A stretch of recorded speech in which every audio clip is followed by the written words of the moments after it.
vakardien es runāju jums par to, par uzticēšanos.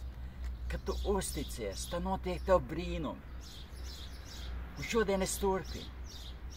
Es jums vakardien teicu, ka šodien būs tāds stāstīņš macis. Tur nav tas labākā informācija, bet cauri visam tam iet uzticēšanās. Uzticēšanās, brīnums. Saprot, puķītes, tas nav puķītes, tas ir tie cigoriņi. Cigoriņi zied. Viņi zied visdraņķīgāk augsnē.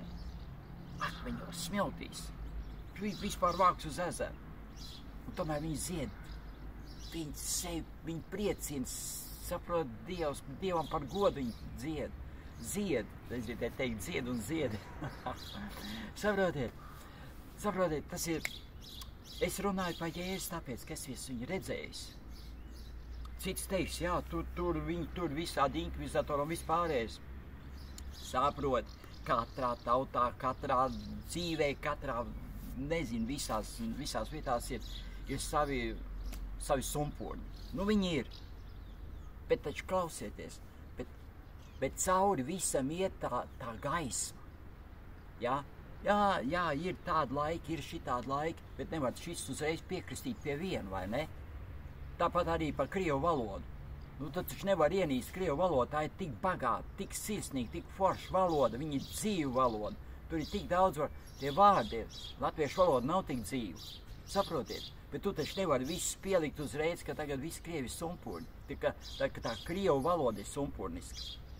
Tas ir pilnīgi aizliegts. Kā tu vari teikt, ka tas ir slikti? Tas nenozīmē, ka tur kāds sajūtas prātā vai pilnīgi, kā saka, grib pārveidot pasauli pēc savu prātu.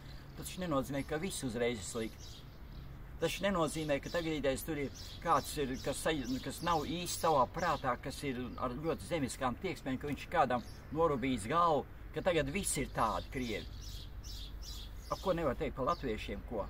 Atcerieties, visus šitos teikt gādus tur, kurš nodeva cilvēks, kurš izveda Sibīriju? Krievi vai latvieši, kā jūs domājat? Latvieši nodeva.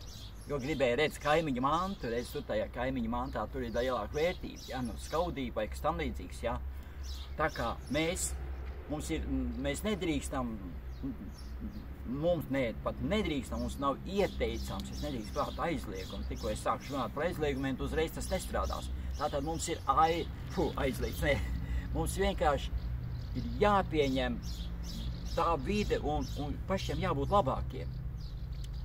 Ja man nepatīk kaut kas pie citiem, es tur apvainojos un vispārējais, taču esi sevi un uzticies, skaties, ko tu vari darīt citādāk, kas var citādāks būt. Šodien es runāju kādu meiteni, kas bija, vienkārši es varētu teikt, ja cilvēks ir pārstrādājies, tad viņš slikti jūtās, bet ja cilvēks ir pārdzēris jēgu, arī viņš slikti jūtās. Ja cilvēks par daudz atpūšās, arī viņš slikti jūtās. Un tas ir tas pats, kas tās valodas, tas ir tas pats, kas tie laiki, jā. Ja tu slikti jūties, tu esi pārmērīgi kaut ko darījis.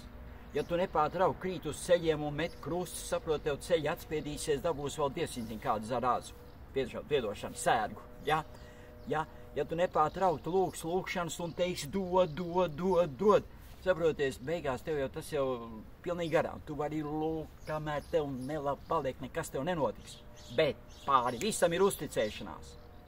Un es runāju, vēlreiz atkārtojot, es esmu redzējis Jēzu Kristu, es esmu viņa roku palicis pie galvas, man galva ir pārgājusi. Mana ģimene ir redzējis Dievmāti Mariju. Ja kāds noliedz, ka tā Dievmāte Marija nav, ka viņa tikai tur tādas parastas sieviete, tad tā ir viņa interpretācija. Mana interpretācija ir tā, ka mēs redzējām visi, un es domāju, ka es jūku prātā, un es iekniepu savu rokās, un es piebīgu savai meitenei Ilzītei, saku, vai tu kaut ko redzi? Viņš saka, kurš tur priekšā Dievmāte stāv? Saprotiet? Bet tas nāk ne jau tikai tā, ka es tagad ticu tur sitot galvu pret sienu. Es uzticos, un tev ir ieteicams uzticēties, un tad tev atnāks veselība, tad tev atnāks palīdzība, jo dzīvais Dievs ir tas radītājs, kas mūs ir radījis. Mūžīgais spēks, mūžīgā enerģija, esi starā, un tev viss notiks. Nu tā, un tagad īties pa macēm. pamacē. Nu tā, teiksim, ir tāds, ir lieldienās, tas bija, varbūt tagad tā nav, bet bija dažādas informācijas, ka pazūd bērnu uz ceļiem. Tas bija 60. gados, 61. gads, 1961. gads, bija tāda informācija, ka bērni pazūd. Tuvojas žīdu lieldienas. Un viņiem vajadzīgs ir vienkārši tādi pīrāgi, kas ir, vārds sakot, kā tam nozīme. Bet fakts kā tāds, kad tie, kas gribēs, tie to uzzinās. Man te nāk cilvēki, es jums teikšu pagaidām visu labu, esi ar uzticību, ej uz priekšu. Un, ja tev ir krāmīgi, uzticies tam Dieva spēkam, kas nepārtraukti plūst pār mums, pār mūsu zemi. Esi kopā ar cigoriņiem, mēs esam kopā, vienmēr lustīgā prātā. Pagaidām, paldies, ka man nāk uzticamā meitene. Jā. Uzticama mīļa meitenīte. Par macēm runāsim nākamā reizē.